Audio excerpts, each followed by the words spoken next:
The auctioneer called the lot 3 times. The first call brought 4 men forward from what remained of the afternoon crowd. They walked around her the way they would walk around a draft horse, checking her teeth, her hands, pressing at her arms to feel the muscle. She let them do it.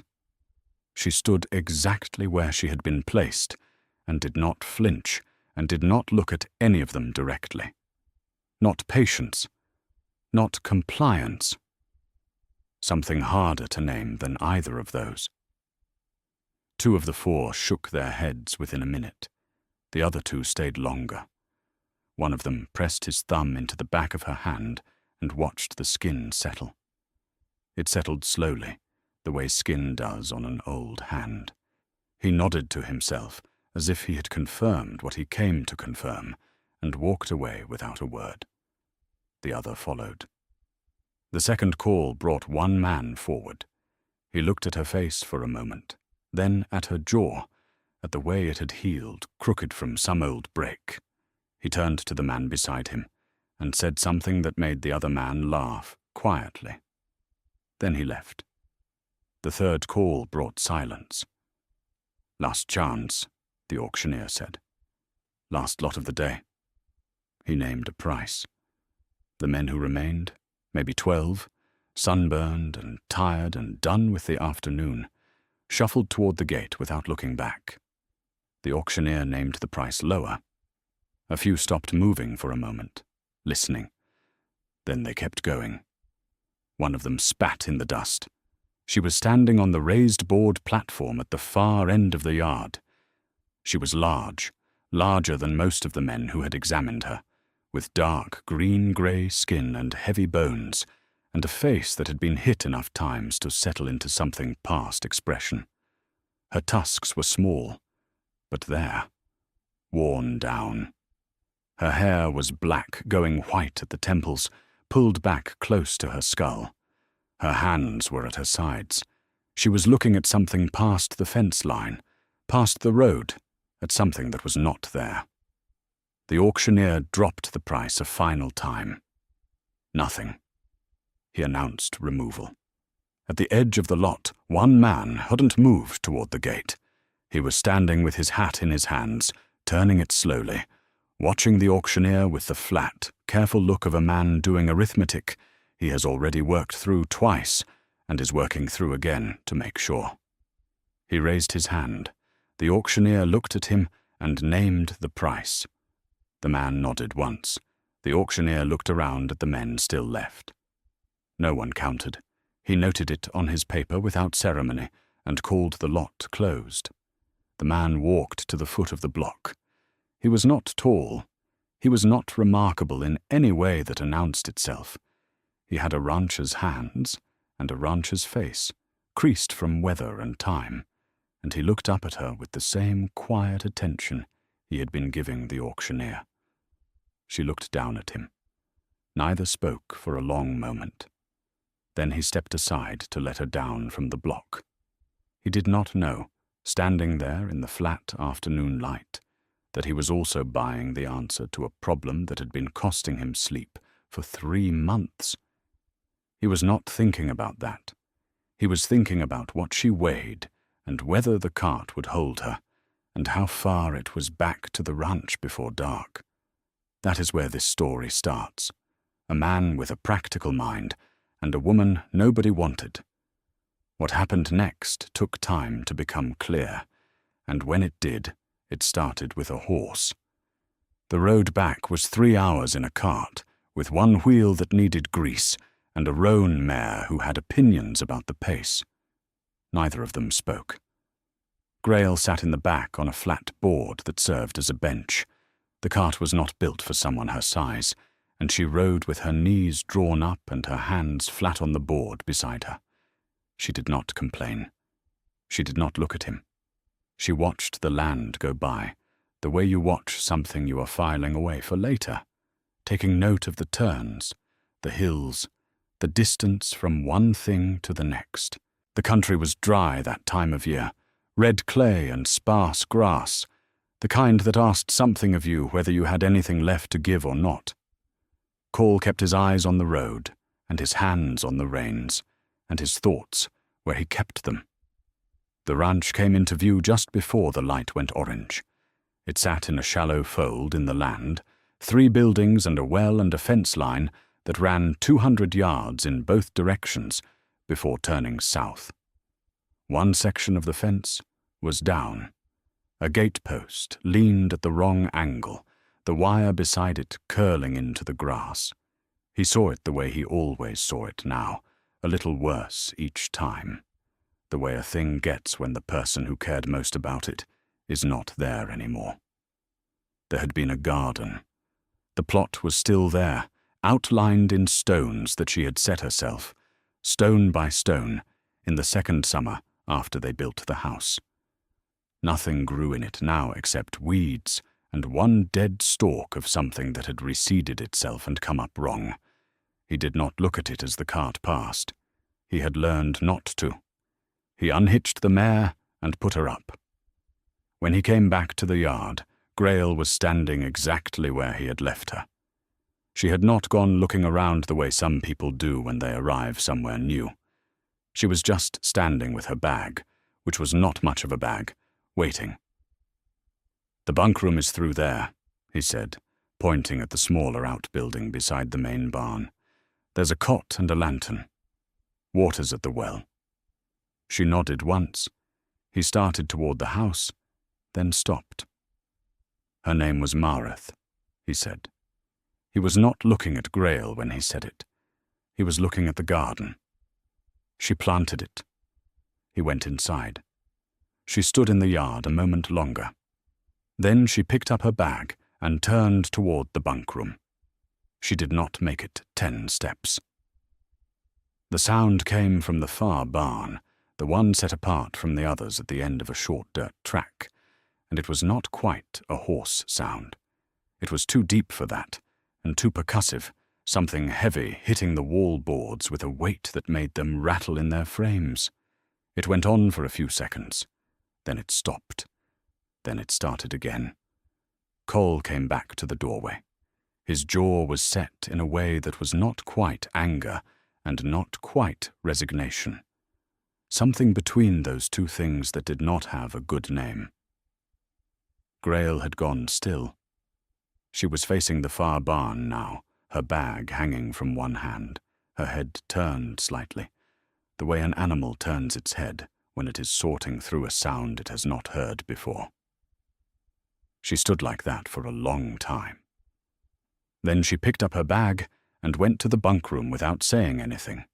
In the morning, he took her to the far barn. They walked the short dirt track in silence, the ground still cold under their feet, the sky pale and cloudless above the eastern hills.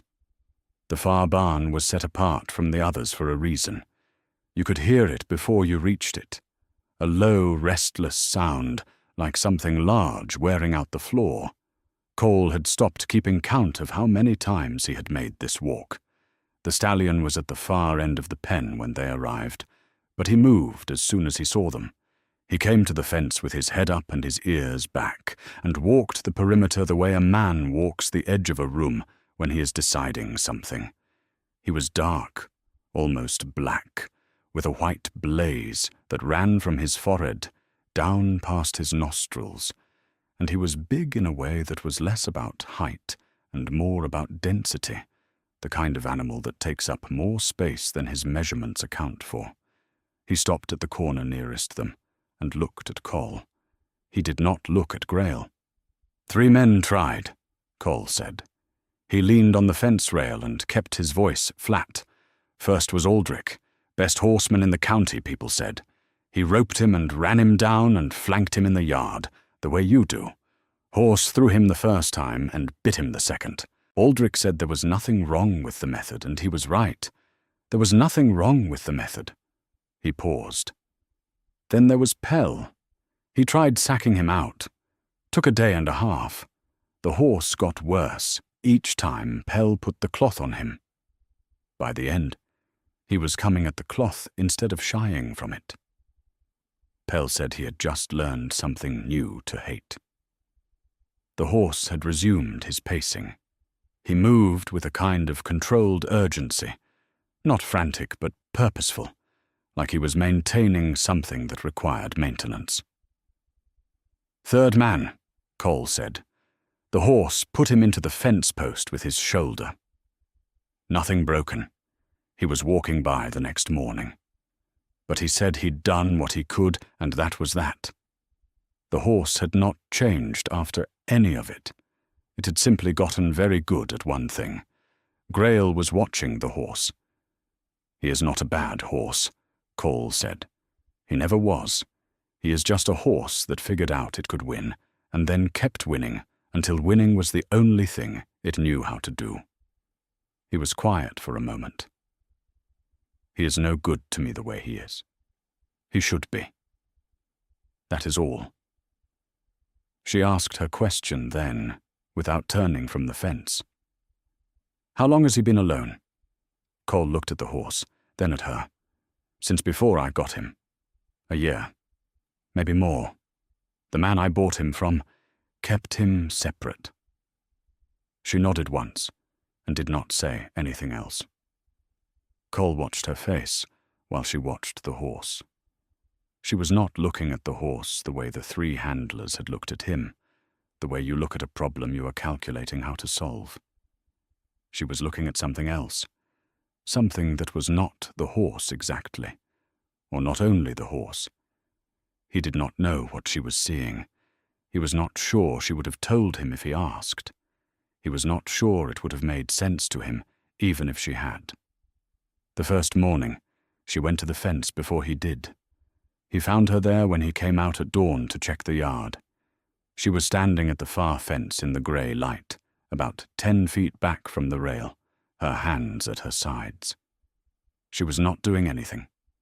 She was not making any sound. She was not looking around.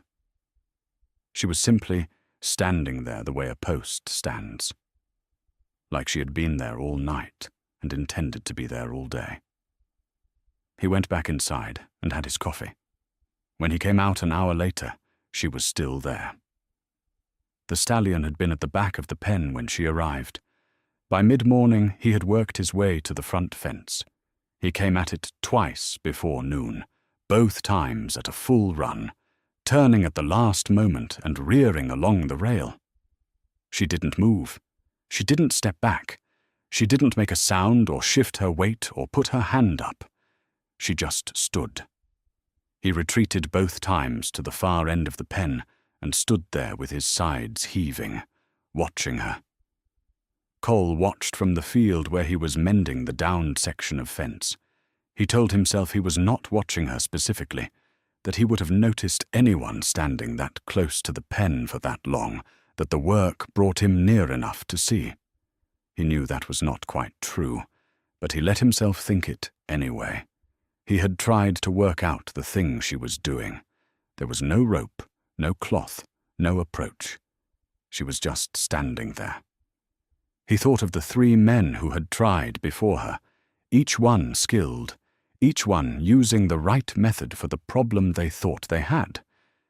He was not certain until right now that the problem they thought they had was not the actual problem. She was still there at dusk.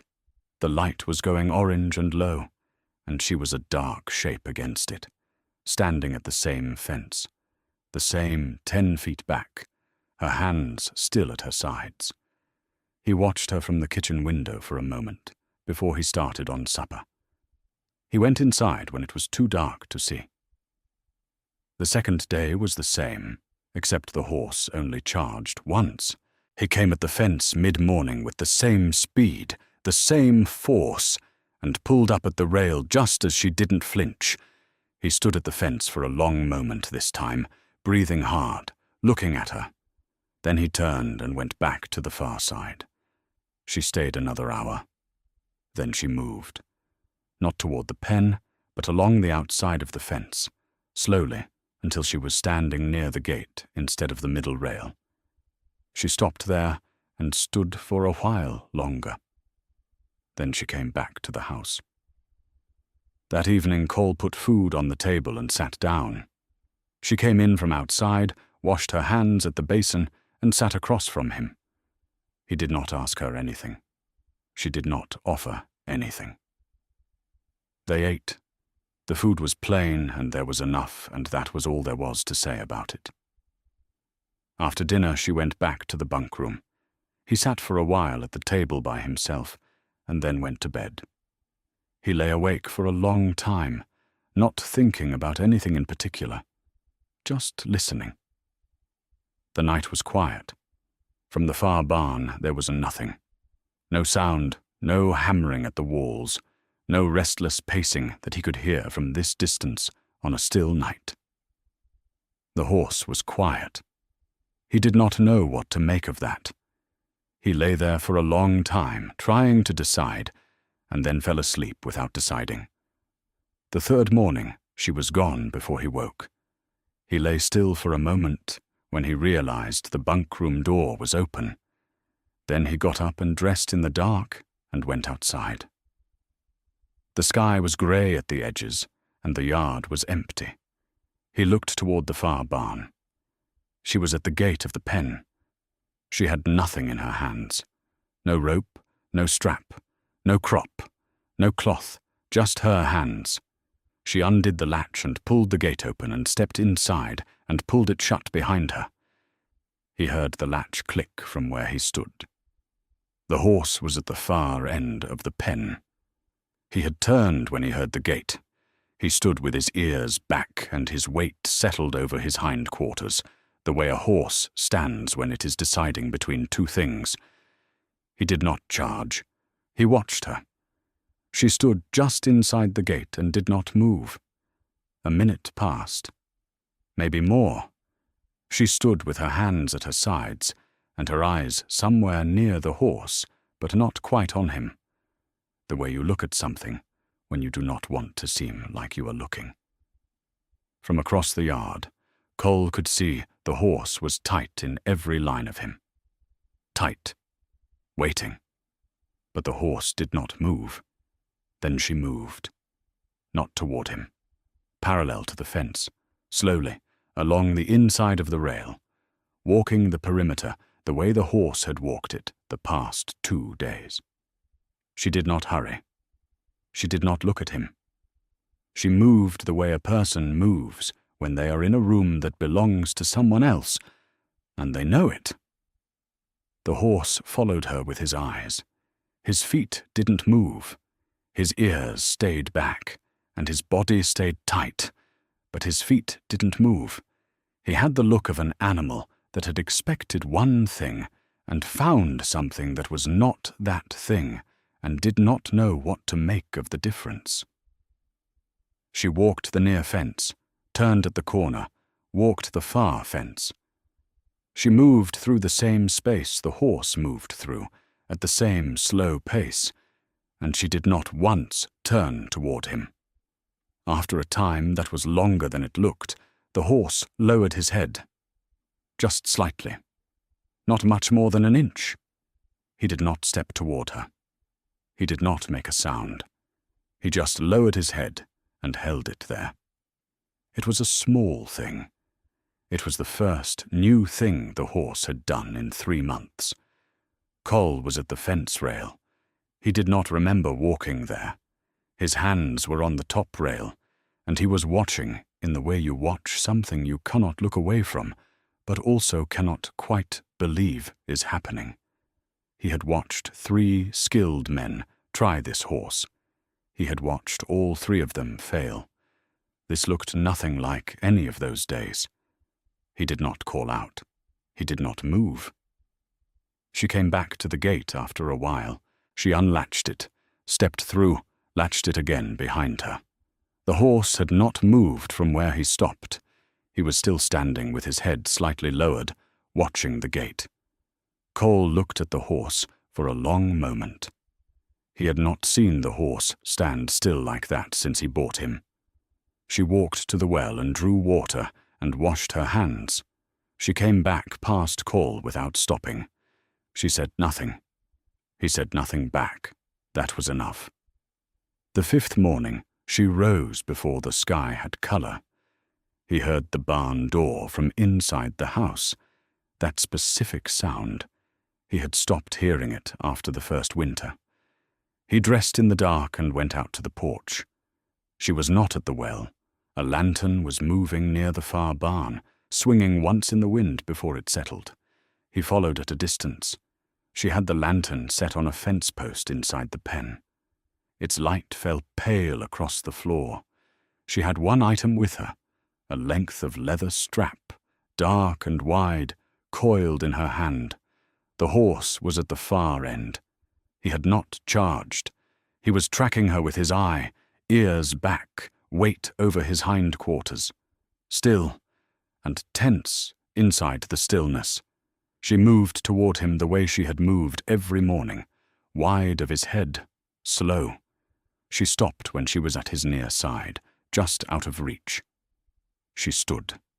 Then she bent down. The horse shied hard, one sudden step sideways. She held still. She got the strap around his foreleg with deliberate hands. He pulled against it once, hard. She did not pull back. She let the strap hold and waited. He pulled again. The strap held. She waited. He stopped pulling. She stood without hurrying. He stood with one foreleg half raised, breathing through his nose. He had not understood what was taken from him. He only knew something had changed. She came to his side and put her hand flat on his shoulder. He resisted. Not a charge, a stiffening, every muscle going tight at once. She pressed against it slowly, not hard, and waited. After a time, she pressed again. Same spot, same weight. He resisted less. She pressed a third time, then a fourth. Between each press, she waited, longer than any of the three handlers would have waited. She was not patient. She had something else, something that had no hurry in it.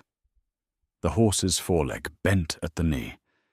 He went down slowly, not falling, but folding, his weight lowering the way a very tired thing finally does. He was on his side.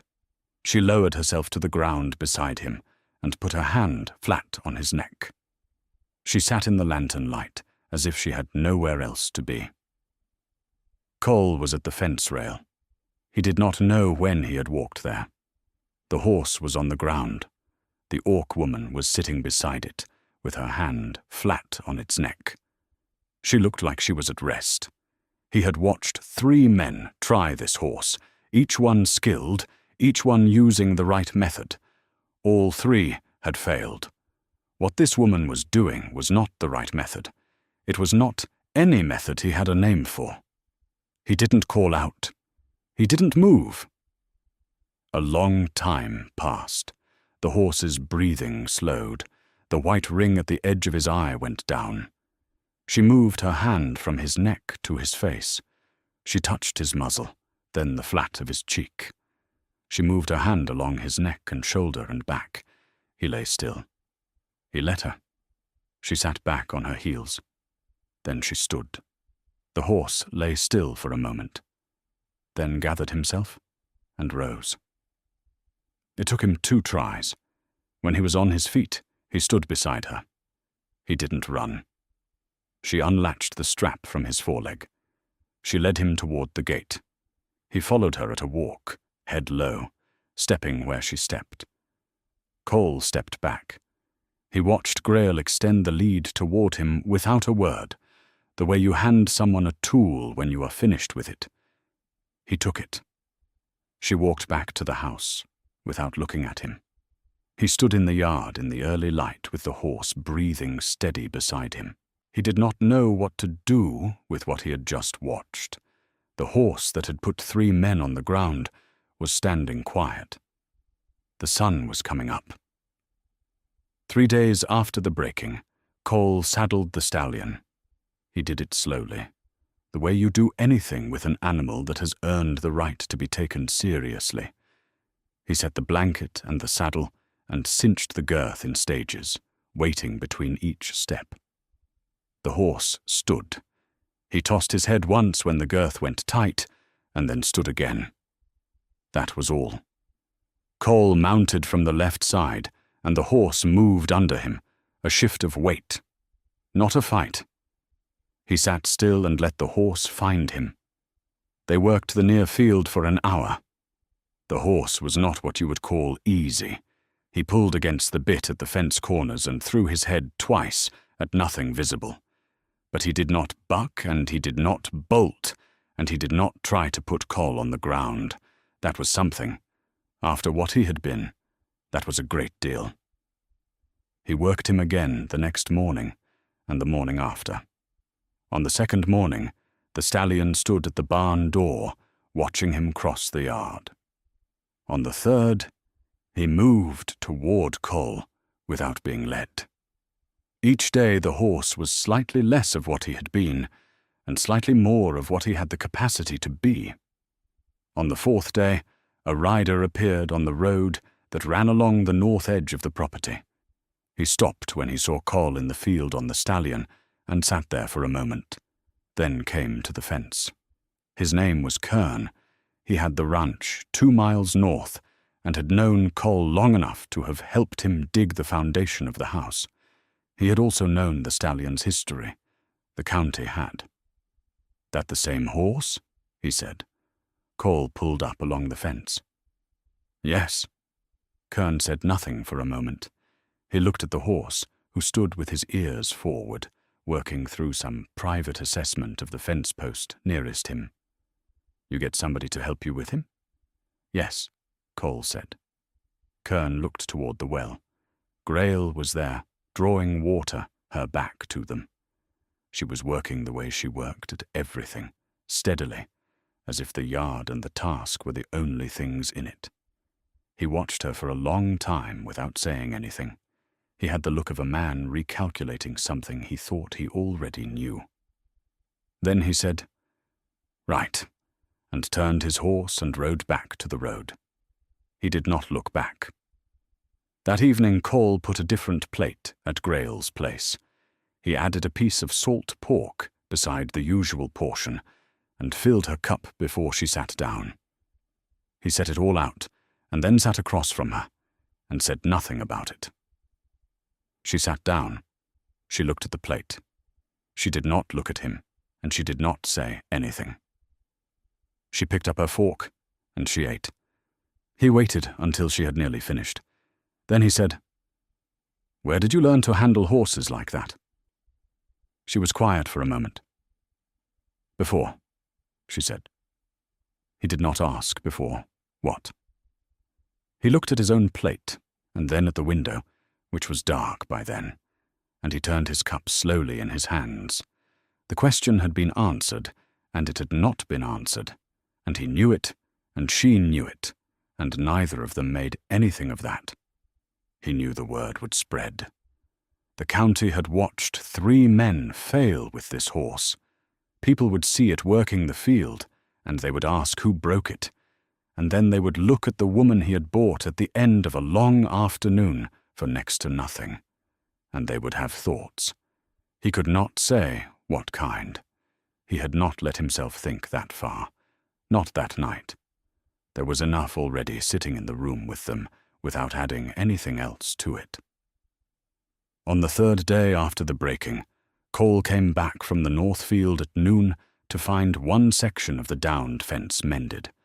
The post had been reset and tamped, and the wire restrung and pulled taut. He walked the line to the end and back, testing it with his hand.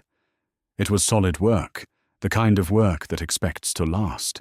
There was no sign that she had asked permission to start, or that the thought of asking had occurred to her. He did not say anything about it that evening. She did not either. On the 5th day, he left his coat on the hook outside the barn door, before the sun came up. The mornings had gone cold. He hung it there and went back inside and made coffee. When he looked out through the kitchen window an hour later, she was wearing it.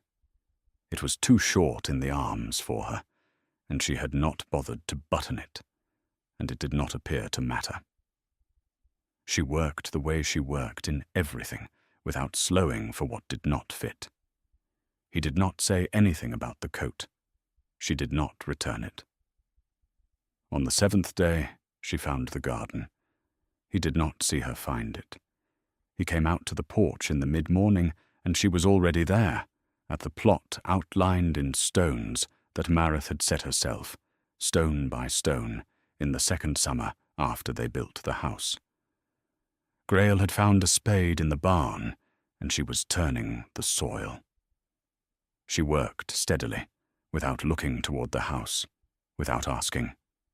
She had simply begun. He stood at the window for a long time. He did not go out. He did not call to her. He had not touched that plot since the spring after Marith died, when he had meant to pull the dead stalks, and had stood at the edge of it for a while, and then walked away and not come back. He watched Grail work until the light changed, and he could not see her clearly. Then he went back to what he had been doing. The next morning they repaired the long fence on the south side of the property, the one that had needed 3 new posts and 40 yards of restrung wire since spring. He took the south end, and she took the north end, and they worked toward each other through the morning without a word. She drove the posts with a maul, and did not stop between strokes. He strung the wire, and she tensioned it. The posts went in solidly. The wire went taut. 3 hours later they met in the middle, and there was nothing left to do, and he held out the water jug, and she took it and drank. That was all that was said. In the 2 weeks since the auction, the ranch was a different place. The gate post that had leaned at the wrong angle stood upright. The wire fence on the north ran true. The far barn had a board replaced on its east face. The well rope had been re-knotted where it had started to fray. None of it had been discussed. None of it had been planned. It was simply the work that needed doing, and it had been done. That night he built the fire higher than necessary for a mild evening. He stacked it without explanation, and sat with her for a while, and then said he was turning in, and went inside. She stayed by the fire for a long time after he was gone. The wood caught well and burned hot, and she sat near it without doing anything in particular. By the time the fire had gone down to coals, she had not moved. The room was quiet, and the coals went orange, and then dark. The fire had been burning since supper time, and neither of them had moved to add wood. It was a cold night, the kind that comes in that season, before winter fully commits, when the temperature drops fast after dark, and the wind finds all the places in a building that have gone soft. The fire had been generous when they first sat down. Now it was less so, the logs going to coals at the edge, the light lower and more orange. They sat on opposite sides of it, in the way they had settled into over the past weeks, and neither of them moved to add wood. She asked first, without turning from the fire, "Who planted the garden?" He was quiet for a time. The question had not surprised him exactly. He had known, on some level, that she would ask it eventually, or something like it. He let the quiet sit for a moment, and then he said, "Marith." Just the name. Nothing after. The fire shifted. A coal split and fell lower. Outside, the wind moved against the house and found nothing to get into. They sat in the quiet that followed for a long time. Long enough that the fire changed from one thing to another and back again, and they both heard it without remarking on it. After a while he said, "Where are you from?" She was looking at the fire the way she looked at things when she was not looking at them. "A place called Vethara," she said. He had not heard of anything by that name. He had been through enough country to know the names of most places. "It does not exist anymore," she said. He said nothing. He looked at the fire for a long time. He did not have words for what she had said, and he knew that words were not what she was offering. She was not explaining. She was not asking for anything.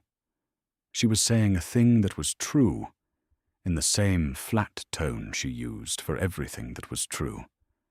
And he heard it the way she had heard him say, Mareth. He said nothing, and that seemed to be the correct thing. At some point she reached into her coat pocket and took out something small, turned it once in her hands, and set it on the hearthstone between them. It was a small piece of wood, shaped but not finished, something someone had been working on for a long time, without being in a hurry to complete it.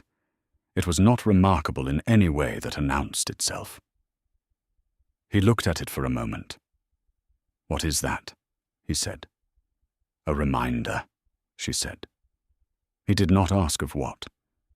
The fire was lower now. The room had gone darker at the edges. He looked at the hearthstone and the piece of wood sitting on it, and then he looked at the fire for a while, and then he said it. "You do not have to stay." He kept his voice flat, the way you keep a voice flat when you want the words to land without weight.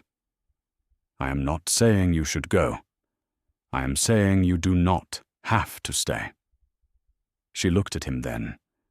It was the first time in a long while that she had looked at him directly, not at the fire or the window or the work in front of her. "I know," she said. She did not leave. The fire went down to coals. They did not add wood. The room went very quiet, and they sat in it together for a long time, and the quiet was not the quiet of an empty room. It was the kind of quiet that takes two people to make. The man who arrived on a grey horse in the middle of the morning was not the kind of man you braced for. He was unremarkable in the way that paperwork is unremarkable, necessary and present and without warmth. He rode into the yard at a walk and told Cole who he was and what he had come about. He was from the county recorder's office. He had a satchel with a ledger, and the ledger contained a record of the auction held 6 weeks earlier. He needed to verify certain details of a transaction conducted there. Cole listened and said he would get the bill of sale. He found it where he had put it, folded in a tin box on the shelf above the stove. He brought it outside and handed it to the official, who unfolded it and examined it against his own ledger, checking the date, the price, the name of the seller, the mark of the house that had run the auction. The official held the paper up to the light once, and then lowered it. "Everything appears to be in order," he said. "Good," Cole said. The official looked toward the barn, where Grail had appeared in the doorway and was watching the yard with the same stillness she brought to everything she watched. "Is that the subject of the transaction?" the official said. "Yes," Cole said. The official approached her. He asked her name. She gave it, flat and without expression, the way you give a name to someone writing it down. He asked for the date of the transaction. She gave that too. He wrote both into his ledger, thanked her, closed the ledger, and looked at Cole. "That will be all," he said. He thanked Cole as well, replaced his hat, and rode back the way he had come. Cole watched him go. Grail went back into the barn without a word. He stood in the yard for a while, after the sound of hooves had gone, looking at the road, and then he went back to work. Kern came by that evening, just as the light was going. He tied his horse at the fence, and came into the yard with the look of a man who had something to say, and was deciding how to say it. Cole waited. Kern was not a person who needed prompting. "That official who came by your place this morning," he said. "I know him from the recorder's office. He was sent out here at somebody's request." Cole waited. "The trader who ran your auction," Kern said.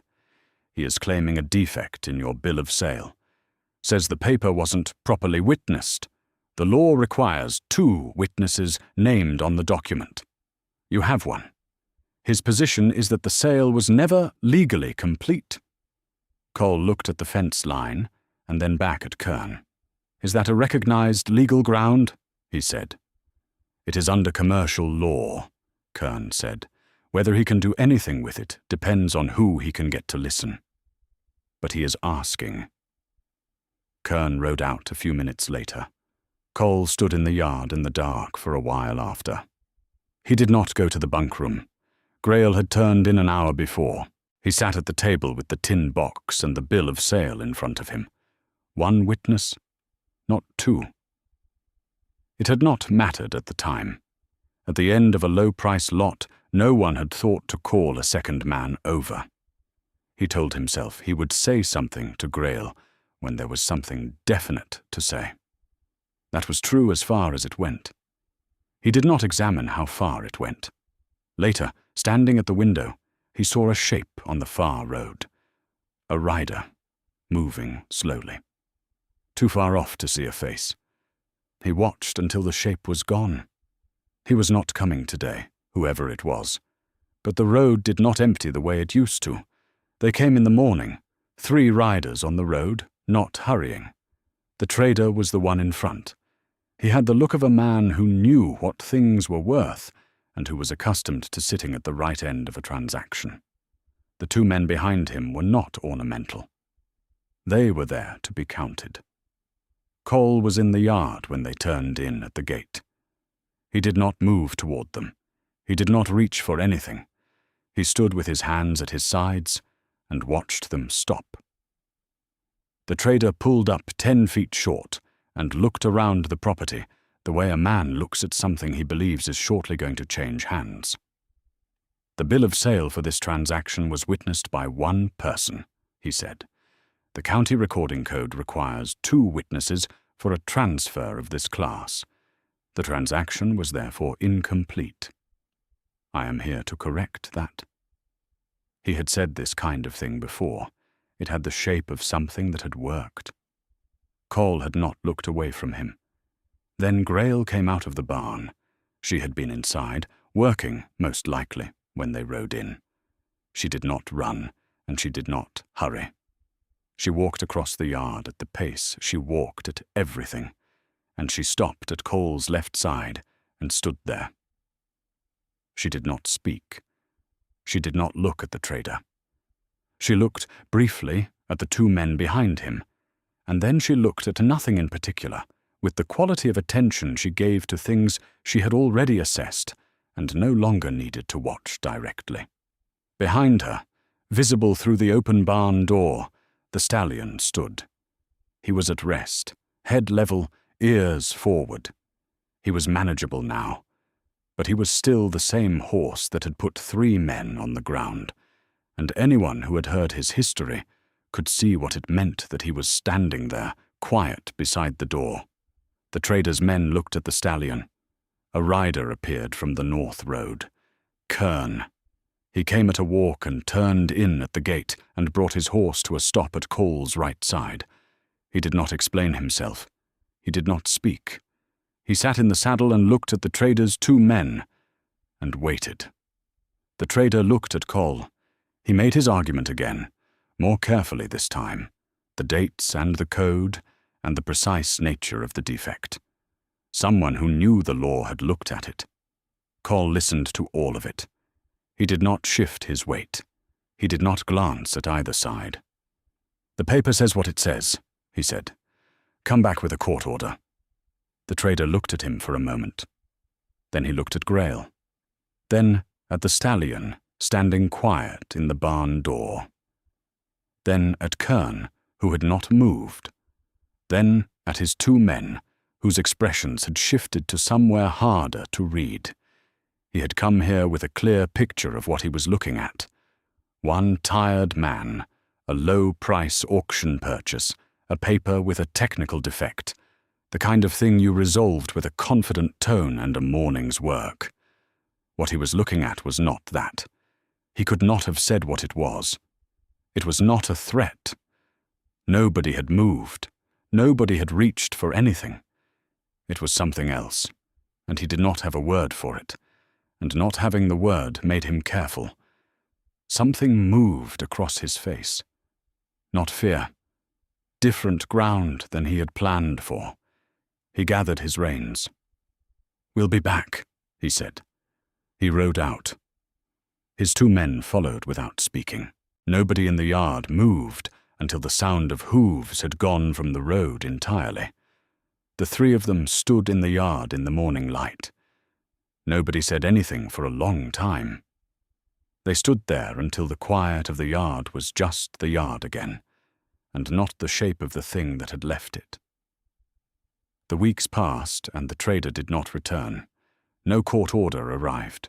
No rider came with papers. Whether he had decided it was not worth the trouble or could not find a judge willing to hear it on his terms was not something Cole ever learned. He did not need to. He let the days do what days do. By the time the first green came up in the garden, it was clear the ground would hold. She had planted something in the rows she had turned. He did not ask what it was. She did not say. He came out one morning and saw the first shoots at the base of the stones Marith had set, and he stood at the edge of the plot for a long time without going in. Something had grown where nothing had grown for 2 seasons. That was enough to look at for a while. The stallion worked the field that spring. He was not a different horse than he had been. He was still large and still quick and still had his own judgment about things, but he was manageable. You could get a morning's work from him. You could put him away at the end of it and trust he would still be there. That was what Cole had needed from the beginning, and now he had it. One morning he came into the kitchen, and the piece of wood from the hearthstone was on the windowsill. Grail had moved it in the night, or before he was up. It sat where the first light came through the glass and fell across it. He had looked at it for months on the hearthstone without knowing what he was looking at. In the window, in the morning light, he thought he might. He did not ask her about it. The meal came about without being planned. Kern arrived late one afternoon, and by the time Cole put food on the table, it was clear he was not leaving before he ate. They sat, the 3 of them, and nobody said anything about the trader or the yard or any of it. The food was plain and there was enough. He had thought, at different points, that he knew what this was. He had been wrong each time. It was not what it looked like from any particular angle. It was not quite a family. That word was too small, or the wrong shape, or both. It was not a transaction any longer, and had not been for a long time. It was something harder to name than either of those things, and he had stopped trying, which was its own kind of answer. It had been built, and it held. After the meal, Kern rode out. Grail went to the barn the way she went every evening, briefly, with the practical attention she gave to all the things she had taken on. Cole stood on the porch. The road beyond the fence was empty in the long evening light. Then it was not. A rider appeared at the far end of it, moving slowly. Not the trader. The pace was wrong. The shape was wrong. Someone else. Someone moving, as if they had come a long way and were not finished coming. He watched the rider for a long time. The light was going. By the time the road was fully dark, the rider had gone too, or had stopped somewhere out of sight, or had not been there the way he thought. He went inside. Did you enjoy the story? Subscribe to the channel to watch more stories like this one. Leave a like. It helps the channel a lot. And drop a comment down below. I always read them and use your feedback to make our content better. Thanks so much.